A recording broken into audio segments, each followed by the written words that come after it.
Olá, queridos. Vamos para a nossa primeira videoaula sobre culto cristão. Aqui começamos o nosso estudo propriamente dito. Nessa aula, alguns temas introdutórios que precisamos e queremos abordar. E deixe-me colocar logo aqui. Esse é o tema culto cristão e nós vamos trabalhá-lo ao longo dessa aula. Não é isso? Vamos então, inicialmente, entender do que queremos tratar. Primeiro conceito é o conceito de culto. O que é culto? Culto é reverência, culto é adoração, culto é respeito, culto é o relacionamento com Deus.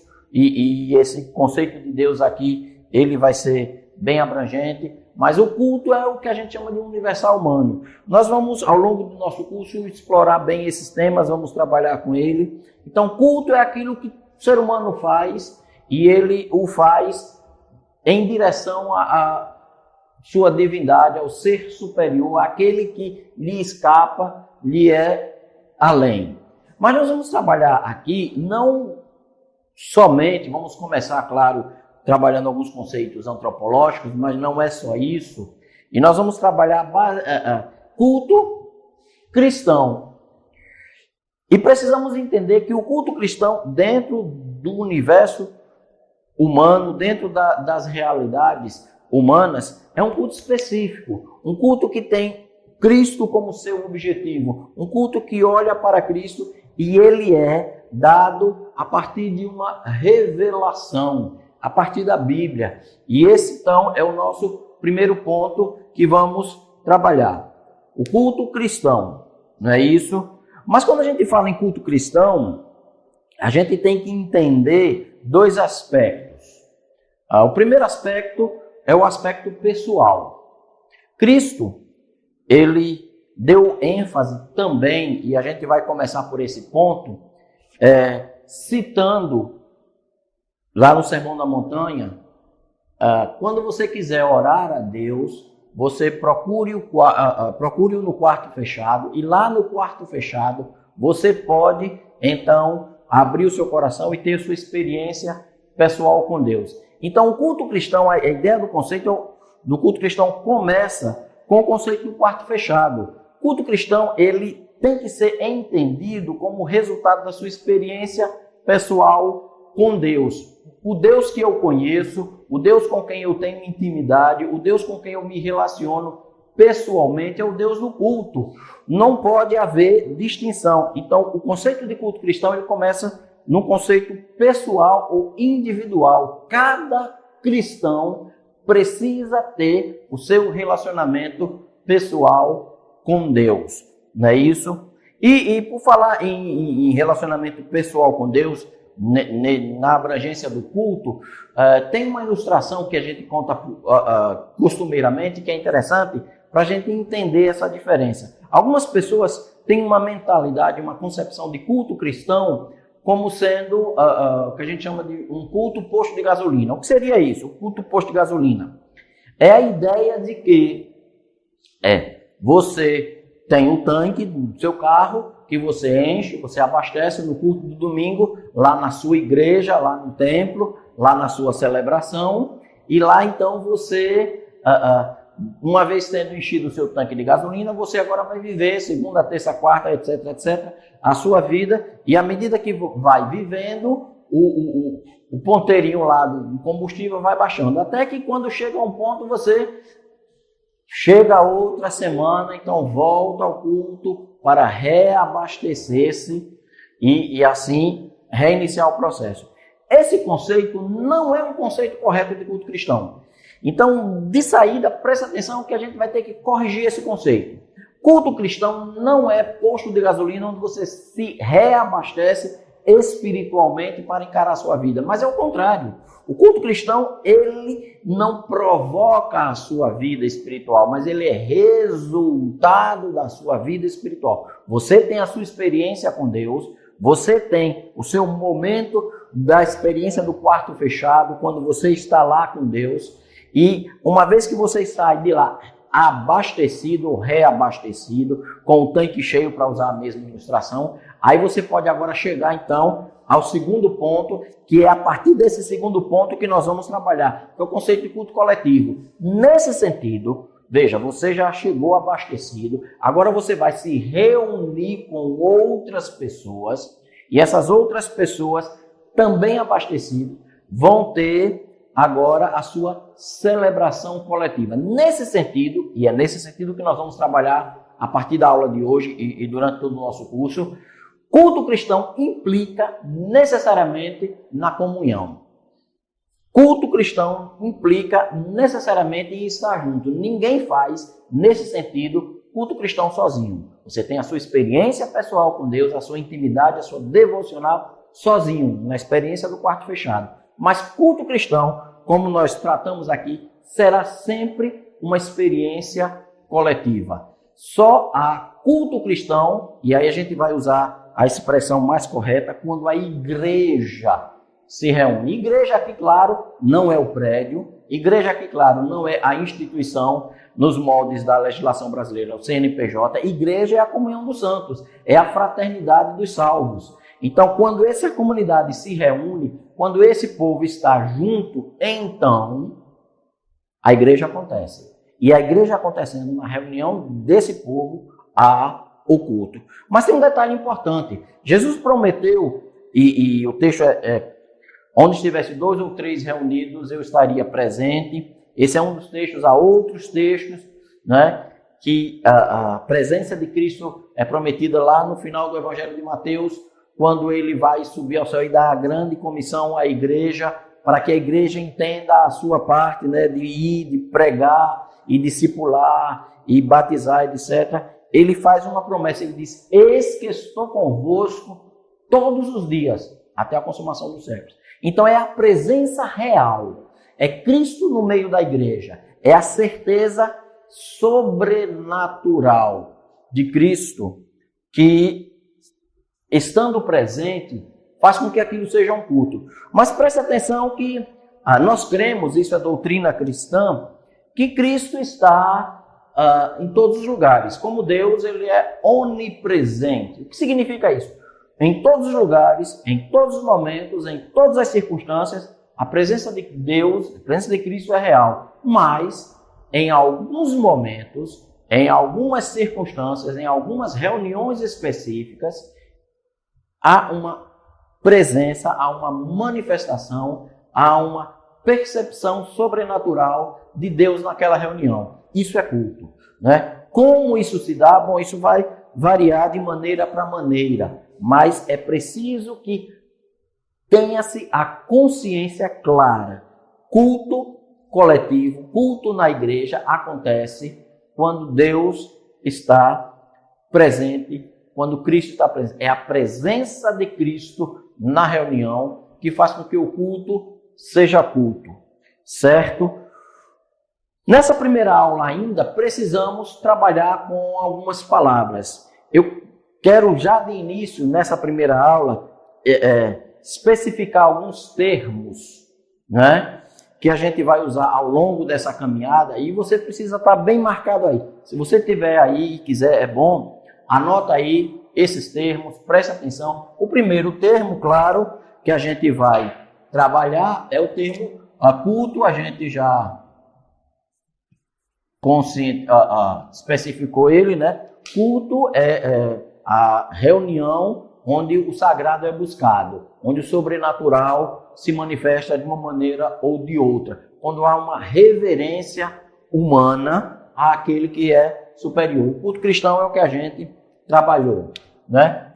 O segundo termo que eu quero que fique bem claro para o nosso estudo é o termo adoração, né? E para a gente entender adoração, é bom que a gente já diferencie de louvor, né? Geralmente, quando a gente fala em adoração e em louvor, que está muito associado ao culto, se faz uma ligação com música, mas não é necessariamente sobre música. Você pode ter adoração e louvor sem música. Mas a título de ilustração talvez fique mais claro na sua mente aí para você pensar. Pode pensar em música, que não há necessariamente um problema, mas eu quero ir além. Adoração e louvor. Louvor é quando você elogia alguém, quando você fala bem de alguém. Sempre que você, e nesse sentido, você pode louvar, você pode elogiar qualquer pessoa. Mas quando a gente vai para o culto cristão, o louvor é o que você diz, o que você fala sobre Deus, sobre Cristo Jesus. Então a gente, por exemplo, pode pegar o Salmo, né? Tu és bom, tua misericórdia dura para sempre. Isso é louvor. Você está dizendo quem é Deus. Você está dizendo o que Ele faz, né? A sua misericórdia dura para sempre. Por aí vai. Isso é louvor. Na maioria das vezes cantado, mas você pode louvá-lo através de uma oração, de uma leitura bíblica e do que for. Adoração, aí já é uma outra questão. Aí já é uma outra atitude. Adoração é quando há uma entrega, há uma prostração, literalmente é o que significa a palavra lá no original grego, né? Do termo hebraico também vai mais ou menos por aí. Adoração é quando você se entrega, você se submete, você se coloca à disposição, não é? Eu gosto de citar o exemplo, fica muito interessante para você entender o que é adoração. Lá no livro de Apocalipse, no capítulo 4, quando tem aquela cena dos 24 anciãos que colocam as suas coroas diante do que está sentado sobre o trono, e ali eles se prostram, literalmente colocam a testa no chão. Isso é adoração. Por quê? Porque há uma submissão. Então, cada vez que você se submete à vontade de Deus, cada vez que você se entrega à vontade de Deus e deixa Deus agir na sua vida, deixa Deus comandar as ações e reações, você está adorando. Não é isso? Como isso vai se dar? Muitas vezes na música, algumas vezes no chamado apelo, né? Quando as pessoas se manifestam, vão à frente, etc. Mas é sempre um momento de adoração, certo? São palavras que estão sempre ali. Outros momentos do culto, e a gente vai, por enquanto estamos só identificando as palavras. Oração, essa é fácil de definir, é aquela prece dirigida especificamente à divindade, né? A Cristo, a Deus, né? A oração geralmente precisa ter no culto. A gente depois vai trabalhar melhor os elementos do culto. Pregação, o sermão, né? Há um termo técnico para isso, né? Que é homilia, né? Então, é o momento da pregação, de expor a palavra, né? E um outro termo, deixa eu apagar isso aqui para dar espaço para mais outros termos que a gente precisa, né? Há dois termos que às vezes, para nós de tradição cristã evangélica, parece um pouco estranho, mas a gente precisa trabalhar mais com esses termos para não se assustar. O primeiro termo é o próprio termo liturgia, né? O que é liturgia? Né? Não tenha preconceito com essas palavras, por favor. Né? Liturgia, literalmente, é tudo que você trabalha, na origem da palavra, em favor da comunidade. Tudo que você faz, tudo que você se empenha para que as pessoas possam sair beneficiadas. Nesse sentido, quando a gente se refere à liturgia do culto cristão, tem a ver com o planejamento do culto. Então, sempre que você planeja o culto, você decide, olha, aqui nós vamos começar orando, depois nós vamos cantar esse cântico, depois nós vamos ler a palavra de Deus, e depois, quando você faz essa ordem de culto, esse planejamento, você está estabelecendo uma liturgia. Pode ser uma liturgia muito bem estabelecida, muito bem prefixada, que abarque planejamento de culto para o ano, a expressão ano litúrgico é bem conhecida. Ou pode ser só para aquele momento em que você reuniu 3, 4 no seu pequeno grupo e você planejou. No momento em que no seu pequeno grupo ali você planejou o que vai fazer, você estabeleceu uma liturgia. Então, a liturgia é o planejamento do culto, aquilo que você faz ou se propõe a fazer. Um outro termo que às vezes assusta também as pessoas é o termo Eucaristia, certo? Veja, esses termos que são bem cristãos, mas que parece que foram colhidos por alguns grupos e outros se excluem de usar, a gente se assusta. Mas Eucaristia é um termo cristão e a gente não pode ter medo em usar. Literalmente, Eucaristia é a boa graça.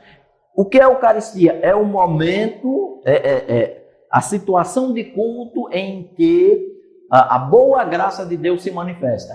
Sempre que numa reunião cristã, onde o culto está acontecendo, que a boa graça de Deus acontece, é um momento eucarístico, né?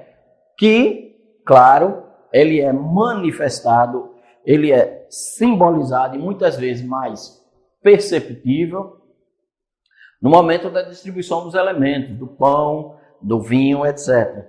Mas isso é, assim nós cremos, um momento de manifestação simbólica do acontecimento da Eucaristia. Não é só isso e não pode ser só isso.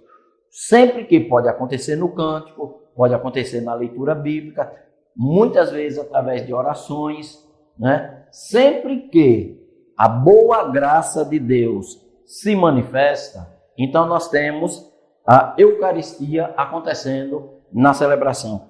Isso são palavras que nós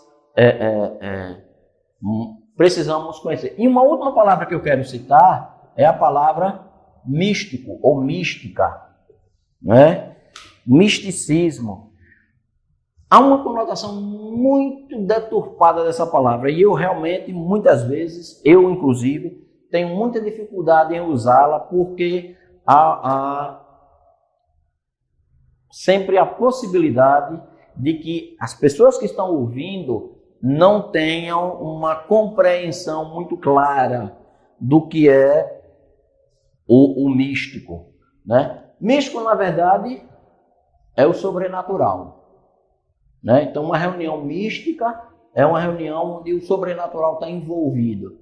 Então, é por isso que eu digo, quando a gente fala em culto cristão, eu não posso esquecer que, de certo modo, há uma reunião mística, porque o sobrenatural acontece. Então, quando a gente estuda o culto cristão, e eu estou já me encaminhando para o final dessa primeira videoaula, a gente não pode esquecer que a gente está aqui estudando de maneira bem prática, da melhor maneira que for possível, o que acontece, como acontece, né? Nós vamos passar por um pouco da história do culto, como a Bíblia encara o culto, essa vai ser a primeira parte, né? E depois vamos estudar alguns elementos que devem estar presentes no culto, mas tudo isso só fará sentido se o sobrenatural estiver presente, né? E o sobrenatural, ele não cabe em aula. O sobrenatural, ele não pode ser administrado. É aquela ideia de que Deus não se coloca em laboratório. Deus sempre escapa a essas realidades. Por isso, meu querido, eu quero, vencida essa primeira aula, chamar você para as próximas aulas. Nós temos ainda muito que aprender. Venha conosco, vamos estudar sobre o culto cristão e como ele aconteceu e como ele deve acontecer. Tenho certeza que isso vai ser muito bom para você. Que Deus abençoe.